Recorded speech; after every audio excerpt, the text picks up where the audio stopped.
ನಮಸ್ಕಾರ ಪ್ರೀತಿಯ ಬಂಧುಗಳೇ, ಮನಸ್ಸಿಗೆ ಶಾಂತಿ ಹಾಗೂ ಜೀವನಕ್ಕೆ ಬೆಳಕನ್ನು ನೀಡುವ ಆಧ್ಯಾತ್ಮ ಪ್ರಪಂಚ ದ ಸ್ಪಿರಿಟ್ ಆಫ್ ಹಿಂದೂ ಚಾನಲ್ಗೆ ನಿಮಗೆಲ್ಲ ಹೃದಯಪೂರ್ವಕ ಸ್ವಾಗತ. ಶ್ರೀ ವಾಲ್ಮೀಕಿ ರಾಮಾಯಣ ಬಾಲಕಾಂಡ ಸರ್ಗ 57. ವಿಶ್ವಾಮಿತ್ರನು ರಾಜರ್ಷಿಯಾದುದು ತ್ರಿಶಂಕು ಮಹಾರಾಜನ ಸಂಕಲ್ಪ ಮತ್ತು ಪ್ರಯತ್ನ. ಎಲೈ ರಾಘವ. ಅನಂತರ ವಿಶ್ವಾಮಿತ್ರನು ಹೃದಯದಲ್ಲಿ ಸಂತಾಪ ಪಡುತ್ತಾ ತನಗುಂಟಾದ ಸೋಲನ್ನು ಜ್ಞಾಪಿಸಿಕೊಳ್ಳುತ್ತಾ ಅಡಿಗಡಿಗೆ ನಿಟ್ಟುಸಿರು ಬಿಡುತ್ತಾ ಮಹಾತ್ಮನಾದ ವಸಿಷ್ಠನಲ್ಲಿ ವೈರವನ್ನು ಕಟ್ಟಿಕೊಂಡು ತನ್ನ ಹೆಂಡತಿಯೊಡಗೂಡಿ ದಕ್ಷಿಣ ದಿಕ್ಕಿಗೆ ಹೋಗಿ ಹಿರಿದಾದ ತಪಸ್ಸನ್ನು ಆಚರಿಸಿದನು. ಕಾಲಾನುಕ್ರಮವಾಗಿ ಆತನಿಗೆ ಸತ್ಯಧರ್ಮಗಳಲ್ಲಿ ಆಸಕ್ತರಾದ ಹವಿಷ್ಯಂದ, ಮಧುಷ್ಯಂದ ಮತ್ತು ಮಹಾರಥಿಕನಾದ ದೃಢನೇತ್ರ ಎಂಬ ಮಕ್ಕಳು ಹುಟ್ಟಿದರು.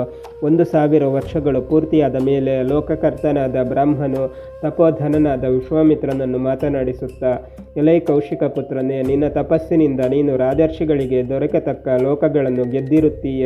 ಈ ನಿನ್ನ ತಪಸ್ಸಿನ ಪರಿಣಾಮವಾಗಿ ನಿನ್ನನ್ನು ರಾಜರ್ಷಿ ಎಂದು ಭಾವಿಸುವೆವು ಎಂದು ಮಧುರವಾದ ವಾಕ್ಯದಿಂದ ನುಡಿದನು.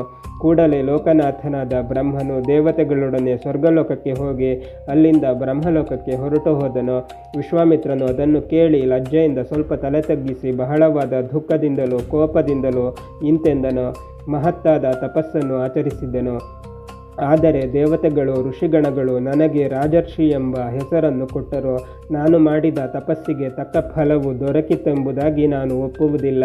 ಇರಲಿ, ಪುನಃ ತಪಸ್ಸನ್ನು ಎಸಗುವೆನು.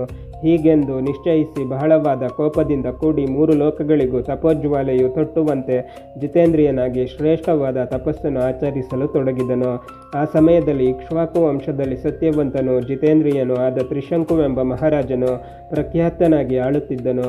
ಎಲೈ ರಾಘವ, ಆತನಿಗೆ ಯಾಗವನ್ನು ಮಾಡಿ ದೇವತೆಗಳ ಸ್ಥಾನವಾದ ಸ್ವರ್ಗಲೋಕಕ್ಕೆ ಈ ಶರೀರದಿಂದಲೇ ಹೋಗಬೇಕೆಂಬ ಬುದ್ಧಿಯುಂಟಾಯಿತು. ಆತನು ವಸಿಷ್ಠನನ್ನು ಬರಮಾಡಿಕೊಂಡು ತನ್ನ ಯೋಚನೆಯನ್ನು ತಿಳಿಸಿದನು. ಮಹಾತ್ಮನಾದ ವಸಿಷ್ಠನು ಅದು ಆತನಿಂದ ಅಸಾಧ್ಯವೆಂದು ಹೇಳಿಬಿಟ್ಟನು. ಹೀಗೆ ವಸಿಷ್ಠನು ನಿರಾಕರಿಸಲು ಆ ರಾಜನು ತನ್ನ ಮನೋಭೀಷ್ಟ ಸಿದ್ಧಿಗೋಸ್ಕರ ವಸಿಷ್ಠನ ಪುತ್ರರು ಹಿರಿದಾದ ತಪಸ್ಸನ್ನು ಆಚರಿಸುತ್ತಿದ್ದ ದಕ್ಷಿಣ ದಿಕ್ಕಿಗೆ ಹೋದನು. ಮಹಾ ತೇಜಸ್ವಿಯಾದ ತ್ರಿಶಂಕುವು ತಪಸ್ಸು ಮಾಡುತ್ತಾ ಪರಮಕಾಂತಿವಂತರಾದ ವಸಿಷ್ಠನ 100 ಮಂದಿ ಮಕ್ಕಳನ್ನು ನೋಡಿದನು. ಮಹಾತ್ಮರಾದ ಗುರುಪುತ್ರರಿಗೆಲ್ಲರಿಗೂ ಕ್ರಮವಾಗಿ ನಮಸ್ಕರಿಸಿ ಲಜ್ಜೆಯಿಂದ ಸ್ವಲ್ಪ ತಲೆಬಾಗಿಸಿ ಕೈಗಳನ್ನು ಜೋಡಿಸಿಕೊಂಡು ಪುಣ್ಯಶಾಲಿಗಳಾದ ಅವರೆಲ್ಲರನ್ನೂ ಕುರಿತು ಇಂತೆಂದನು, ನಿಮ್ಮಲ್ಲಿ ನಾನು ಶರಣು ಹೊಕ್ಕಿರುವೆನು. ನೀವು ಶರಣಾಗತನನ್ನು ರಕ್ಷಿಸಬಲ್ಲವರು. ನಿಮಗೆ ಮಂಗಳವಾಗಲಿ. ನಾನು ಒಂದು ಮಹಾಯಜ್ಞವನ್ನು ಮಾಡಲಿಚ್ಛಿಸಿದೆನು, ಆದರೆ ವಸಿಷ್ಠರು ನನ್ನನ್ನು ನಿರಾಕರಿಸಿಬಿಟ್ಟರು. ಆದ್ದರಿಂದ ತಾವು ಅದಕ್ಕೆ ಸಹಾಯ ಮಾಡಿ ತಪಸ್ಸಿನಲ್ಲಿ ನಿರತರಾದ ಬ್ರಾಹ್ಮಣರು ಗುರುಪುತ್ರರು ಆದ ತಮ್ಮೆಲ್ಲರಿಗೂ ನಾನು ತಲೆಬಾಗಿ ನಮಸ್ಕರಿಸಿ ಬೇಡಿಕೊಳ್ಳುತ್ತಿರುವೆನು. ನಾನು ಸಶರೀರನಾಗಿ ದೇವಲೋಕವನ್ನು ಪಡೆಯುವಂತೆ ತಾವುಗಳೆಲ್ಲರೂ ಒಟ್ಟುಗೂಡಿ ನನಗೆ ಕಾರ್ಯಸಿದ್ಧಿಯಾಗುವಂತೆ ಯಜ್ಞವನ್ನು ಮಾಡಿಸಿರಿ. ಎಲೈ ತಪೋಧನರೇ, ವಸಿಷ್ಠರಿಂದ ನಿರಾಕರಿಸಲ್ಪಟ್ಟ ಮೇಲೆ ನನಗೆ ಗುರುಪುತ್ರರಾದ ತಮ್ಮೆಲ್ಲರ ಹೊರತು ಬೇರೆ ಯಾವ ಗತಿಯೂ ಇಲ್ಲ. ಇಕ್ಷ್ವಾಕು ವಂಶದ ರಾಜರಿಗೆಲ್ಲ ಪುರೋಹಿತನೇ ಶ್ರೇಷ್ಠನಾದ ಗತಿಯು.